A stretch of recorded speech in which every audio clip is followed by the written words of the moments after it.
ഇന്ന് നമുക്ക് മസാല കോൺ അല്ലെങ്കിൽ സ്വീറ്റ് കോൺ മസാല എങ്ങനെ തയ്യാറാക്കും നോക്കാം. അപ്പോൾ ഇതിനായിട്ട് 1 കപ്പ് സ്വീറ്റ് കോൺ എടുക്കുന്നുണ്ട്. അത് ഫ്രഷ് കോൺ എടുക്കാം അല്ലെങ്കിൽ ഫ്രോസൺ കോൺ യൂസ് ചെയ്യാം. അപ്പോൾ ഞാനിവിടെ എടുക്കുന്നത് ഫ്രോസൺ കോൺ ആണ്. അപ്പോൾ ഫ്രോസൺ കോൺ ആകുമ്പോൾ അതൊന്ന് ജസ്റ്റ് ഒരു 2 മിനിറ്റ്സോളം ബോയിൽ ചെയ്തെടുത്താൽ മതി. ഫ്രഷ് കോൺ ആകുമ്പോൾ ഒരു 10 to 15 മിനിറ്റോളം നന്നായിട്ട് അത് വേവിച്ചെടുക്കണം. അപ്പോൾ ഫ്രോസൺ കോൺ ആകുമ്പോൾ ജസ്റ്റ് ഒന്ന് ബോയിൽ ചെയ്താൽ മതി. അപ്പോൾ ഇനി ബോയിൽ ചെയ്യുമ്പോൾ ഇതിൻ്റെ കൂടെ നമുക്ക് കുറച്ച് സോൾട്ട് ആഡ് ചെയ്തിട്ട് ബോയിൽ ചെയ്തെടുക്കാം. അപ്പോൾ 1 ടേബിൾ സ്പൂണോളം സോൾട്ട് ആഡ് ചെയ്യുന്നുണ്ട്. ഇനി നന്നായിട്ടൊന്ന് മിക്സ് ചെയ്തെടുക്കാം. എന്നാലേ നമ്മുടെ സ്വീറ്റ് കോണിന് ഒരു സോൾട്ട് ടേസ്റ്റ് ഉണ്ടാവുള്ളൂ.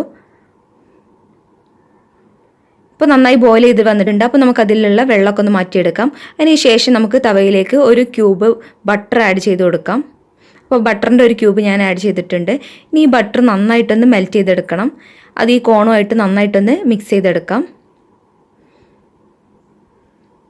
അപ്പോൾ ബട്ടർ നന്നായിട്ട് കോണുമായിട്ടൊന്ന് മിക്സ് ചെയ്തെടുക്കണം. അപ്പോഴേ ബട്ടർ കോണായി മാറുള്ളൂ. അപ്പോൾ ബട്ടർ നന്നായി മെൽറ്റായി വന്നിട്ടുണ്ട്.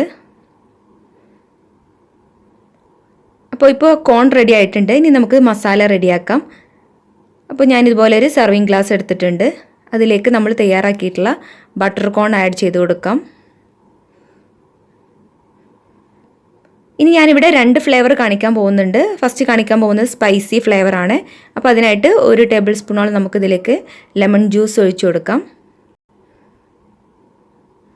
ഇനി ഇതിലേക്ക് ആഡ് ചെയ്യാൻ പോകുന്നത് ചില്ലി പൗഡറാണ്.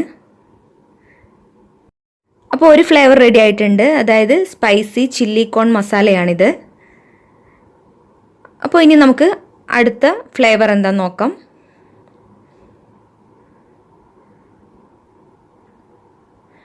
അപ്പോൾ അതിനായിട്ട് ഇതുപോലെ ഞാൻ സ്വീറ്റ് കോൺ എടുത്തിട്ടുണ്ട്. ബട്ടർ സ്വീറ്റ് കോൺ എടുത്തിട്ടുണ്ട്. അതിലേക്ക് നമുക്ക് ലൈം ജ്യൂസ് ഒഴിച്ചു കൊടുക്കാം.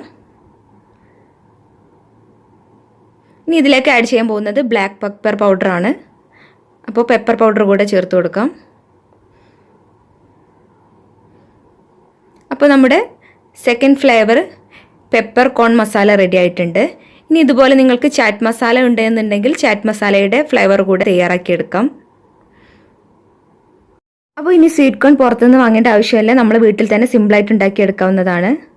അപ്പോൾ ഇന്നത്തെ റെസിപ്പി എല്ലാവർക്കും ഇഷ്ടപ്പെട്ടെന്ന് വിചാരിക്കുന്നു. ഇതുപോലെ കൂടുതൽ റെസിപ്പീസിനായി ചാനൽ സബ്സ്ക്രൈബ്